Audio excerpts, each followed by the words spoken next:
क्या dream eleven एक सट्टा कंपनी है? और अगर ये सट्टा कंपनी है तो सरकार इसे बैन क्यों नहीं कर रही? अभी हमने सुना कि भैया इसको $8 बिलियन यानी लगभग 60,000 करोड़ की वैल्यूएशन पे इन्वेस्टर्स ने पैसा दिया है। आखिर इन्वेस्टर ने इसकी इतनी वैल्यूएशन क्यों लगाई और इतना पैसा भाई क्यों दे रहे हैं? आखिर ये ड्रीम इलेवन पैसा कमाता कैसे और दिनों दिन इसका प्रॉफिट बढ़ता कैसे जा रहा है और ये धीरे धीरे बहुत बड़ी कंपनी बनती जा रही है? क्या है इन सबके पीछे का राज? क्यों गवर्नमेंट बैन नहीं कर रही? कंपनी का क्या फायदा और खेलने वालों का क्या फायदा? आज करेंगे इस सभी चीजों पे से पर्दाफाश, क्योंकि ये चैनल आम आदमियों के लिए नहीं है। ये चैनल उन खास आदमियों के लिए है जो एंटरटेनमेंट नहीं ढूंढ रहे, वो ढूंढ रहे हैं इंफोटेनमेंट, जहां पे कुछ जानकारी भी मिले और मनोरंजन भी हो। तो बिना समय वेस्ट किए करते हैं वीडियो की शुरुआत।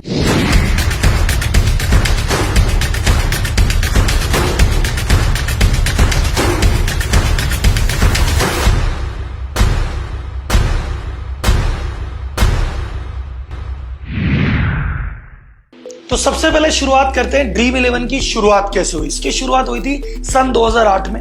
हर्ष जैन जी जो कि इंडियन है, यूएस से आए थे। उन्होंने देखा यार यूएस में तो बड़ी फैंटेसी लीग चलती है, इंडिया में चलती नहीं है, क्यों ना कुछ यहाँ पे चालू किया जाए।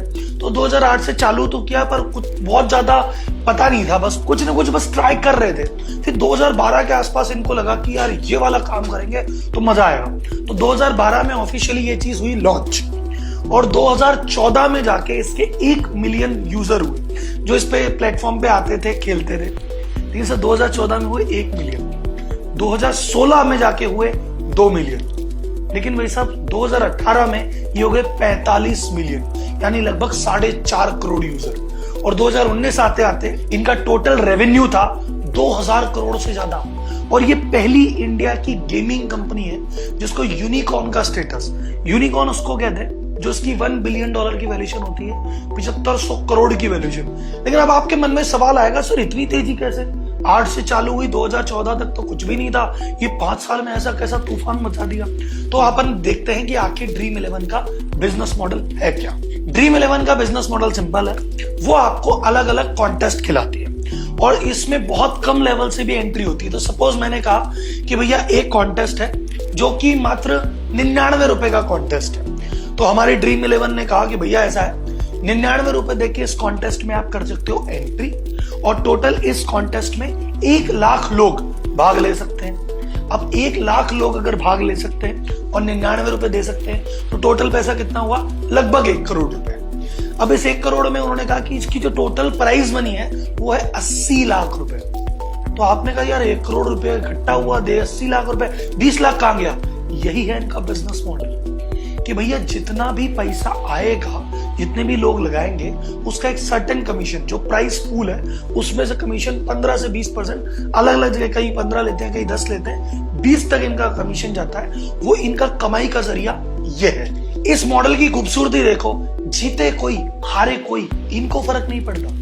जैसे ही आपने कॉन्टेस्ट में पार्ट लिया, इनके पास भैया उस परसेंटेज पहुंच चुका है। अब आप जीतो तो बढ़िया, हारो तो बढ़िया, 80 लाख ले जाओ चाहे 8 रुपए ले जाओ, आपकी हेडेक है, इनकी नहीं। अब क्या है, ड्रीम इलेवन ने आईपीएल स्पॉन्सर किया है, 222 करोड़ का खर्चा भी किया है। तो हमको पता है कि अच्छा ड्रीम इलेवन पे भैया आईपीएल वाली टीम है ना, इस पे बनती है। लेकिन आपको याद होगा, पता होगा, ये सिर्फ क्रिकेट में बात नहीं करते, ये क्रिकेट में भी है। वॉलीबॉल खेलो तो भी टीम बना सकते हो, बास्केटबॉल पे बना सकते हो, फुटबॉल पे बना सकते हो, आगे जाके कोई भी चीजें आएगी। ये गेमिंग कंपनी है। क्रिकेट आईपीएल इसका महाकुंभ है जहां से खूब पैसे कमाते हैं। बाकी इसके अलावा कोई सा भी स्पोर्ट्स गेमिंग है, ये उस पे काम कर रहे हैं और फ्यूचर में और भी बहुत सारे गेम ला सकते हैं। अब आपके मन में एक सवाल उठ रहा होगा, सर सट्टे में क्या होता है? सट्टे में हम पैसा लगाते हैं कि भैया हमने पैसा लगाया, जो 2 जनों ने पैसा लगाया, एक जीतेगा एक हारेगा, पर जिसने सट्टा लगवाया, जो बुकी है, उसके तो भैया पैसे आएंगे ही आएंगे। तो सर ये मामला कुछ वैसा सा लग रहा है, कोई जीत रहा है कोई हार रहा है और ये तो कमा रहा है, यार ड्रीम इलेवन कोई बुकी तो नहीं है? तो ऐसा डाउट कई लोगों के और मन में आया और उन्होंने जगह जगह भाई साहब केस भी किए। तो ड्रीम इलेवन के खिलाफ कई जगह केस किए जिसमें दलील दी गई, भैया सट्टा खिलाने वाली कंपनी है, जुआ खिलाने वाली कंपनी है, इससे लोगों को आदत लग जाती है, कईयों का जीवन बिगड़ रहा है, इसको बैन करो। कोर्ट ने सारे मामलों की जांच परख की, ड्रीम इलेवन ने अपना पक्ष रखा और फाइनली कोर्ट ने फैसला सुनाया ड्रीम इलेवन के पक्ष में कि भैया ये जो कह रही है ना, ये सट्टा नहीं है। क्यों? तो कोर्ट ने सीधे कहा कि भैया सट्टा वो होता है जो गेम ऑफ चांस हो, कि भैया चांस से हो गया, लक से हो गया। ये ड्रीम 11 तो गेम ऑफ स्किल है। बोले भैया स्किल कैसे है? बोले देखो, जब भी तुम ड्रीम 11 पे अपनी टीम बनाते हो, तुम ये देखते हो कि भैया आज की टीम में किसको लूं, मैं क्रिस गेल को लूं या रोहित शर्मा को लूं, कौन सा प्लेयर लेना चाहिए, आज क्रिस गेल चलेगा कि नहीं चलेगा, इसकी परफॉर्मेंस, ये क्रिस गेल की जो परफॉर्मेंस है ये मुंबई इंडियन के खिलाफ पहले कैसी रही है, सामने वाले बॉलर कैसे हैं, पिच का मिजाज कैसा है, पूरी बेस पास्ट का डेटा स्टडी करते हैं, फॉर्मेट स्टडी करते हैं। उन सब चीजों के बाद आप जाके इसको चूज करते हो। तो ड्रीम 11 में अगर आपने पैसा कमाया है तो तुक्के से नहीं कमाया भाई साहब, आपने अपना दिमाग लगा के, स्किल लगा के कमाया। तो ये गेम ऑफ स्किल है, गेम ऑफ चांस नहीं है, इसलिए सट्टा नहीं है। दूसरी दलील ये दी गई कि भैया जब भी सट्टा होता है तो सट्टे में क्या होता है, या तो इंडिया पे लगेगा, या अगर दो मैच है कि बेंगलोर और मुंबई का मैच है, तो या तो आपने लगाते हो कि बेंगलोर जीतेगा या आप कहते हो कि मुंबई जीतेगा। यहाँ पे ड्रीम 11 पे जो टीम बनती है, मिक्स टीम बनती है।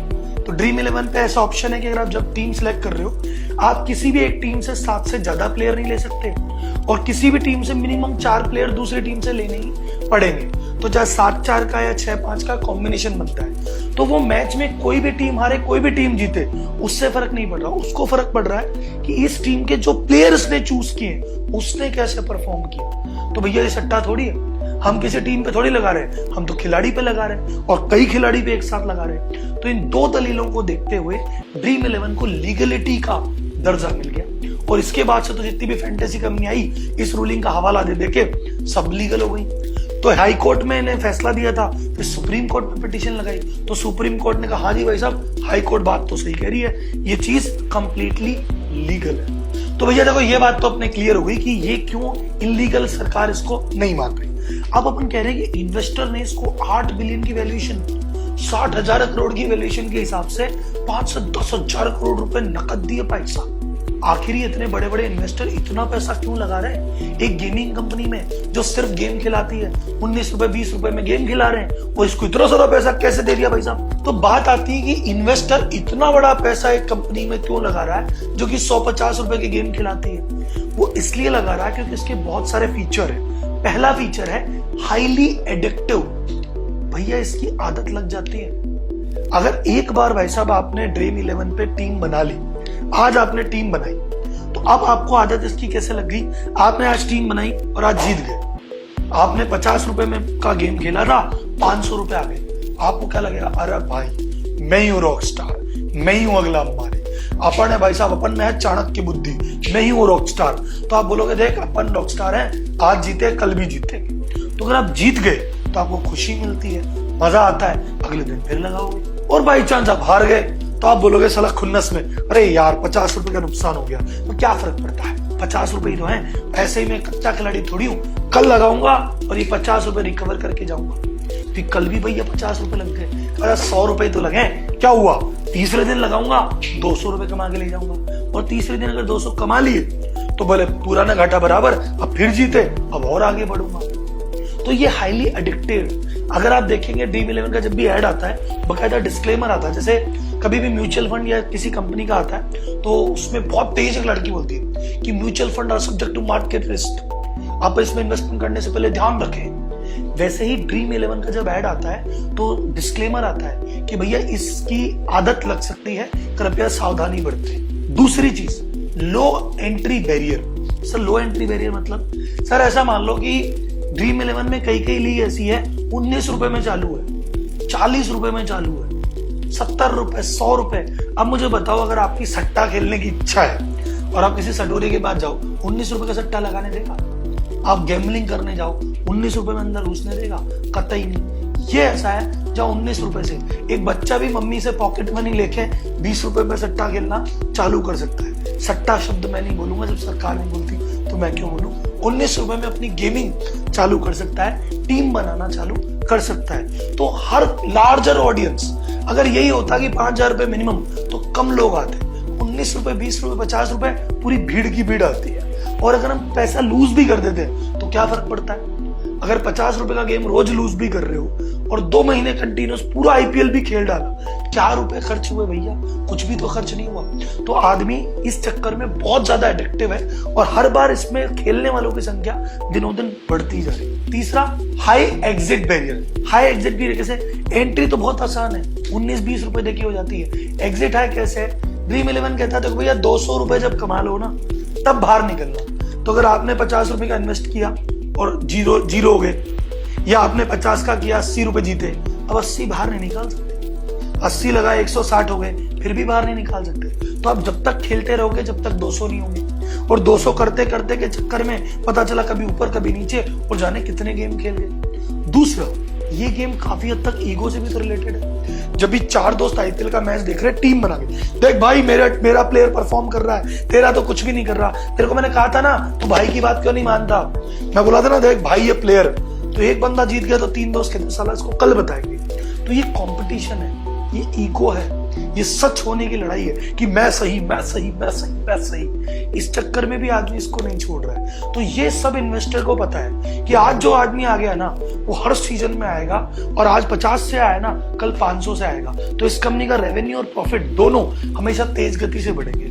इस कंपनी का इस साल का प्रॉफिट था 2019 का 189 करोड़ रुपए, और ये प्रॉफिट हर साल आप देखते रहना ये बढ़ता ही रहेगा। अरे जाते जाते आपको एक चीज और बताता हूं, आपने कभी सोचा कि ये धोनी को इन्होंने ब्रांड एम्बेसडर क्यों लिया? और इनकी टैगलाइन है खेलो दिमाग से। ये क्यों काम में लेते हैं? सर उस केस के चक्कर में जब ड्रीम 11 पे केस हुआ था, ऑल्दो कोर्ट ने फैसला सुना दिया कि भैया लीगल कंपनी है, लेकिन मार्केट में बड़ी इमेज खराब हो गई थी। मार्केट में ऐसा था ड्रीम 11 सट्टा कंपनी। अब कोर्ट कह रहा नहीं है, पर अगर लोगों के दिमाग में बैठ गई तो बैठ गई भाई साहब। तो क्या करें, लोगों के दिमाग से अगर ये चीज निकालनी है तो सबसे ट्रस्टेड आदमी जिसपे सब आंख बंद करके भरोसा करते हैं, हमारा कैप्टन कूल धोनी भाई। धोनी भाई जब आके कहता है ना स्क्रीन पे कि खेलो भाई अपनी टीम बनाओ, और वो कहता है खेलो दिमाग से। क्यों? क्योंकि कोर्ट ने कहा था गेम ऑफ स्किल है, गेम ऑफ चांस नहीं है। कहता खेलो दिमाग से, यानी वो कह रहा है कि ये गेम दिमाग से खेलने से आदमी जीतता है। तो दिमाग वाली बात हो गई, तो सट्टे वाली बात नहीं गई, और धोनी खड़ा है तो जो डाउट थे वो भी भाई साहब दूर हो गए। अब मेरा आपसे एक सवाल है कि ड्रीम 11 को लेके ना एक बहुत बड़ी कम्युनिटी है जो ड्रीम 11 के फेवर में। वो लोग कहते हैं कि भैया मुझे क्रिकेट की नॉलेज भी है, मुझे क्रिकेट में इंटरेस्ट भी है, तो क्यों ना मैं मेरी नॉलेज और मेरी इंटरेस्ट के बेसिस पे काम करूं, मस्ती भी लूं और पैसे भी कमाऊं। क्या दिक्कत है? बहुत बढ़िया चीज है ये। कुछ लोग ये कहते हैं कि भैया ये तो यार सट्टे जैसी जुए जैसी आदत है, इसको करने के चक्कर में आपका बहुत सारा टाइम वेस्ट होता है। शाम को मैच है, सुबह से लेकर शाम तक आप सोचते हो कि यार कौन सी टीम लूं, किसको हटाऊं, और फिर मैच चालू होने का एक्साइटमेंट रहता है, फिर मैच पूरा देखते हो, फिर अगले दिन जीते या हारे, फिर अगले दिन की प्लानिंग। तो आपका बहुमूल्य समय वेस्ट होता है जो कि इसकी इतनी वर्थ नहीं है। और कभी कभार धीरे धीरे हर आदत बुरी भी होती है। तो मैं न इसके फेवर में हूं न इसके अगेंस्ट में हूं। मैंने आपको इसके सभी चीजें बता दी है, तर्क के साथ, फैक्ट के साथ, पर्दे के पीछे की बातें भी बता दी है। अब फैसला आपको करना है। मुझे कमेंट बॉक्स में बताओ आपका क्या मानना है। आपको लगता है सट्टा कंपनी है, नहीं खेलना चाहिए, सरकार को बैन करना चाहिए? तो सर जी सरकार तो उसको बैन नहीं कर रही, क्योंकि सरकार को जबरदस्त कमाई हो रही है इनकम से, टैक्स से। क्योंकि जो भी ये कमाई जीतती है ना, ये लॉटरी की श्रेणी में आती है, इसमें सरकार को मिलता है 30% टैक्स। तो सरकार को तो भैया जो कंपनी कमा रही है उस पर भी पैसे ले लेती है, और जो प्लेयर जीत रहे हैं उस पर भी टैक्स ले रही है। तो सरकार को तो भैया अंधी कमाई, तो सरकार तो इस पे बैन नहीं लगा रही। अब आप बताइए आपका क्या विचार है? क्या सरकार सही कर रही है? क्या सरकार गलत कर रही है? क्या ड्रीम 11 में खेल के अपने स्किल के से पैसा कमाना ठीक है? क्या ये समय की बर्बादी है? मुझे कमेंट बॉक्स में बताइए, मैं एक एक कमेंट पढ़ूंगा और हो सकेगा तो आपको उसका रिप्लाई भी दूंगा। तो अगर आपको वीडियो बहुत अच्छी लगी है तो इसको प्लीज लाइक कर दीजिए, ताकि गूगल अंकल को ये पता पड़ जाए कि भैया यहाँ पे आप और मैं बैठ के एक अच्छा कन्वर्सेशन कर रहे हैं, और आप चाहते हैं कि ड्रीम 11 के समर्थक और विरोधी दोनों को ये वीडियो ज्यादा से ज्यादा शेयर कीजिए, ताकि वो लोग सच्चाई को जान पाए और अपना डिसीजन खुद ले पाए। अगला वीडियो किस टॉपिक पे बनाना चाहिए मुझे चैट बॉक्स में जरूर बताएं। अगला वीडियो अगली चीज लेके जरूर हाजिर रहूंगा, इंफोटेनमेंट लेके। तब तक के लिए धन्यवाद। जय हिंद।